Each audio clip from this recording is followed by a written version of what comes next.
Hey, today I want to talk briefly about the acquisition of SmartRecruiters by SuccessFactors. So SmartRecruiters was a startup funded by Jerome Turnick. Jerome is one of the most successful, interesting entrepreneurs I've ever met.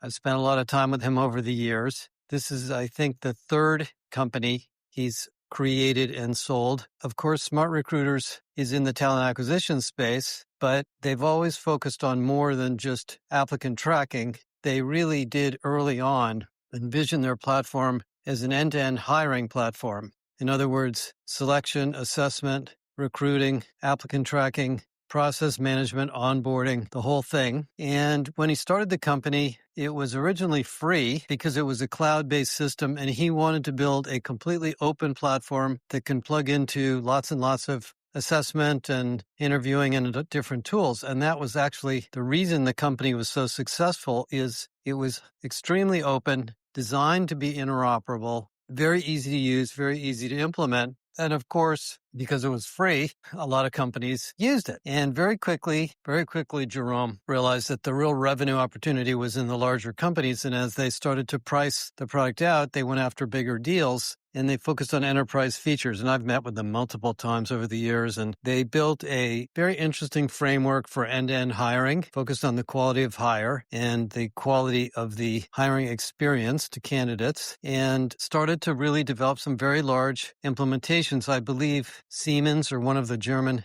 manufacturing companies, was one of their largest accounts, and there were others. And Jerome has been doing this a long time. So at some point, he decided to bring in Rebecca Carr, who's a seasoned executive, and he stepped away. And Rebecca continued to grow the company until this week, the announcement of the acquisition by SAP. I talked to Dan Beck, the president of SuccessFactors, very briefly, and we talked about it, and they're very excited. They'll give us more details as the deal gets further along. But what does this mean? So there's a couple of, messages in all this. Number one, the talent acquisition part of HR is extremely important because this is where you source the talent that you manage. And if you don't source the right people on a regular basis and hire them, you can't manage them well and grow your company. So whether you're Mark Zuckerberg trying to hire AI gurus away from OpenAI, or you're just a sales manager trying to hire a great sales rep, or whatever it may be, that hiring process is the most important thing you do in your company, because if you don't hire the right people or the best people, everything else falls apart. And as you know, there's many complexities to hiring. There's technical fit, culture fit, role level, skills, experience, relationships, connections, etc. And even when the economy is in recession, hiring continues. There's always hiring going on in companies. Roughly 20 to 30 million or more people are hired. In downturns, 40 to 50 million people are hired. During normal times in the United States, almost 25% of the workforce turns over every single year. It's in the 20s, sometimes goes up, sometimes goes down. So there's lots and lots of hiring going on all the time. And therefore, it's a very attractive market for software companies. And many entrepreneurs have taken it upon themselves to try to decide to reinvent all this. And they usually realize, unfortunately, that it's very complicated and a very, very competitive space. So the talent acquisition vendors that have come and gone over the years have learned that you have to be enormously focused, very good at sales and marketing, and pick your target segments and what types of companies you want to go after. High volume hiring for McDonald's or FedEx is very different from white collar hiring for Barclays or JP Morgan Chase. Large companies have very complex hiring needs that are very process and workflow based. Small companies need something cheap and easy. Anyway, I won't go through all the vendors that have come and gone in this space, but there's dozens and dozens and dozens. And today, some of the vendors that I've worked with for years are struggling because more and more of this is going to be done agentically, and the agent-oriented or agent-based recruiting platforms have much more of an end-to-end architecture than the traditional applicant tracking systems. So it's going to be, continue to be competitive.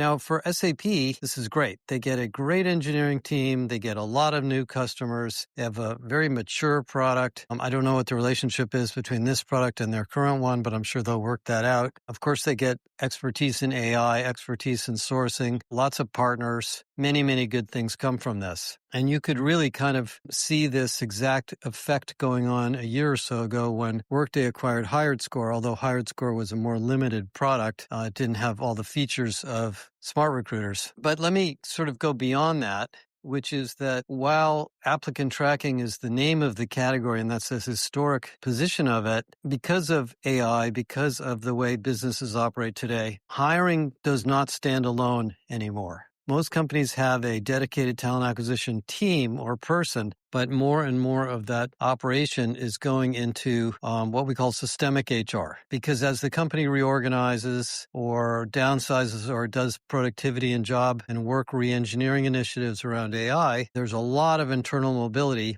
And ideally, the talent acquisition function should be managing that as well as internal hiring from the outside. So, the days of the COE of recruiting are slowly coming to an end, very slowly, and that group of people and that expertise is going to be much more integrated into the ongoing operations of the company. That's not to say that applicant tracking is going to go away. It's not, because it's going to continue. But we have to make sure that we think about these systems as an integrated part of our operating model, not an outsourced little group that goes out and finds people. And this comes up in all the meetings we're having, every single one, when people talk about AI transformation, because that is the top theme in every organization we talk to. How do we implement AI to improve productivity, reduce cost, reduce headcount, etc.? And when you do that, you analyze jobs, you combine jobs, you reduce middle management, you rethink the go-to-market strategy and the customer experience, you rethink the employee experience, and you realize that you need maybe different people in different jobs, and you might have to hire people you don't have, or you might have to redeploy people from their current jobs. So who handles that process? Well, honestly, in some of the more advanced companies I've talked to, the talent acquisition expertise is the best group of people to do that because they understand the fit between role and individual, and they understand job architecture. The biggest thing that I believe is holding back AI transformation isn't AI. It's job architecture. We have in companies very convoluted, confused, sometimes bureaucratic job architectures. And when we want to redesign the way we do things, redesign work, redesign business processes, we have to move people to new jobs and create new jobs. And I like to think of them as roles, not jobs, because they change all the time, and a job has too much of a permanent sort of legacy definition. And we have about 30 or 40 companies we're working with right now on a job and work re-engineering cohort. And this has come up in every organization, that the problem of AI transformation is not just the redesign of work on a whiteboard, but the redesign of the jobs and the people doing those jobs and the skills they need to transform the way the company wants to transform. A lot of that has to do with fitting people to the skills and capabilities needed in these new AI roles, which are obviously much more empowered and much more powerful because of the superworker effect. And a lot of that has to do with the kinds of things that talent acquisition people do. Understand the role, understand the needs of the team, understand the fit, understand the experience needed, understand the skills needed. So SAP knows this. And when I talked to Dan, we chatted about it, that this is not just an acquisition of a tech company to make SuccessFactors a better or bigger platform, but it's also to help SAP further think through the more integrated systemic approach to management and HR that really drives where companies are going. We have a big announcement coming with SAP in October. I'm not going to tell you what it is now, but stay tuned for that. And I just want to also really celebrate Jerome.